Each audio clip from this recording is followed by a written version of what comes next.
Na temporada passada, eu acho que teve uma entrevista do Paulo Pessolano e ele sinalizou, né, na sinceridade dele ali, qual que seria o comportamento do Cruzeiro se o Cruzeiro estivesse na Série A.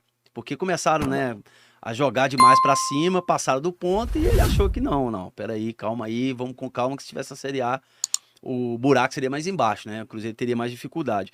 Na programação do Cruzeiro, assim, nível de contratação, de investimento, né? De incremento de receita, que você falou.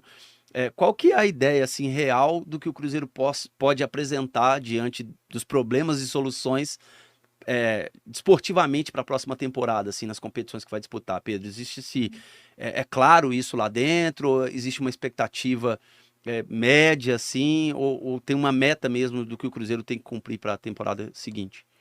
Não, a gente assim, a gente acredita muito no potencial do nosso trabalho, né? Então, na capacidade de identificar os nomes, de trazer jogadores que vão aumentar o nosso nível competitivo, no perfil da nossa comissão técnica.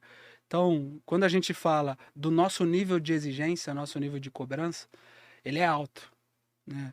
Mas a gente precisa ser realista com relação ao volume de investimento dos outros clubes, né? Então, a gente tem a consciência que não vai ser uma temporada fácil. A gente sabe que a gente não vende expectativa desmedida, que o Cruzeiro vai brigar em cima.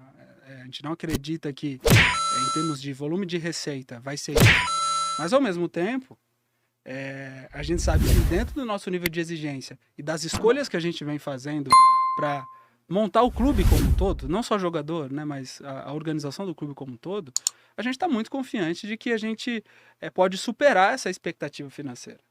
A gente confia muito no nosso trabalho.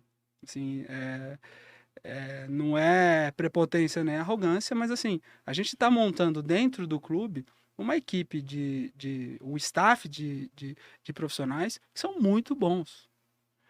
Isso, pelo que eu vi no meu período de Atlético Paranaense e enquanto eu estava na federação, eu conversava muito com clubes. Isso faz uma diferença que muitas vezes não está contabilizado e o meio externo não vê. Uhum.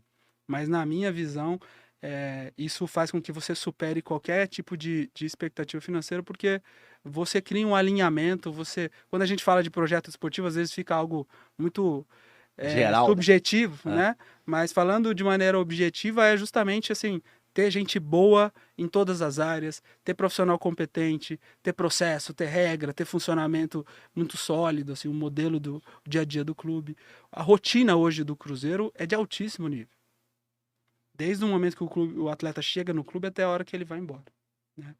Isso eu acho que é um grande diferencial para o Cruzeiro superar a limitação financeira que existe e a gente vai trabalhar com ela.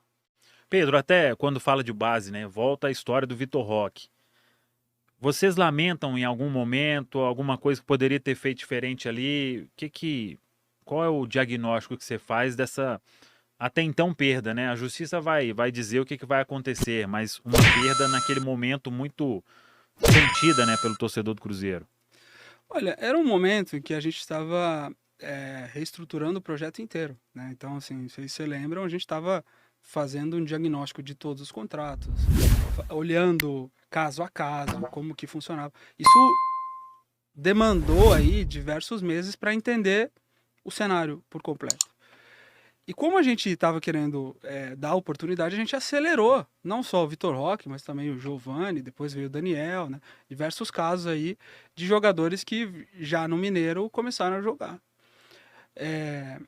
Quando a gente começa a identificar que o Vitor Roque está se saindo muito bem na equipe principal, ele já tinha um salário importante para um menino da idade dele, a gente chama o staff dele para conversar e a gente faz uma proposta de um planejamento de carreira. Fala assim, cara, nos próximos meses você tem um potencial de atingir um salário de protagonista do Cruzeiro. Te interessa? A conversa começou a andar e uma hora parou. E aí você começa a pressionar, perguntar por quê, o que está acontecendo. Não sei o quê. E aí começou a ficar nítido que o jogador começou a ser oferecido no mercado e que o staff dele não queria mais aquilo. Que eles começaram a olhar para o dinheiro de uma transferência. E foi o que aconteceu. Então, olhando para trás, o que você poderia fazer diferente? A gente apresentou um baita de um projeto de carreira para ele. E a gente foi apresentando isso para todos os jogadores. Todos aceitaram.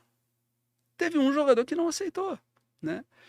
E o Atlético veio, pagou a multa, e isso vai ser discutido na justiça, porque é claro e evidente que o valor que foi pago não é o valor condizente com o que ele vale e com o que a gente apresentou de proposta, que a gente protocolou a proposta.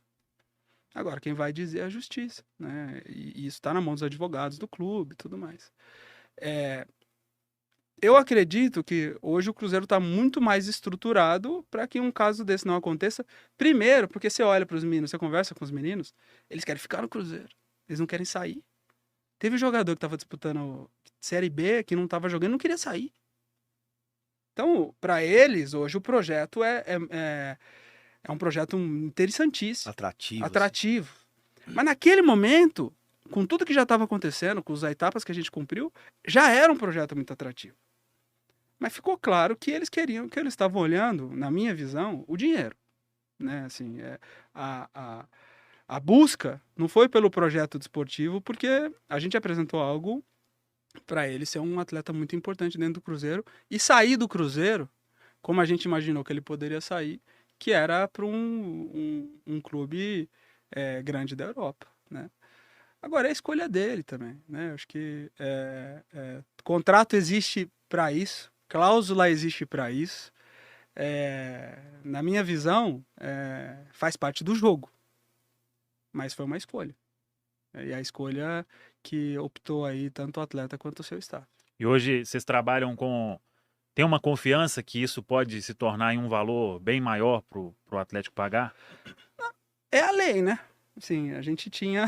Se for cumprida a risca, na teoria... Exato, a gente tem aí a prioridade da primeira renovação de contrato, né? Então essa é a lei. Agora, como ela vai ser interpretada, isso foge do nosso controle, mas os advogados do clube estão bem confiantes.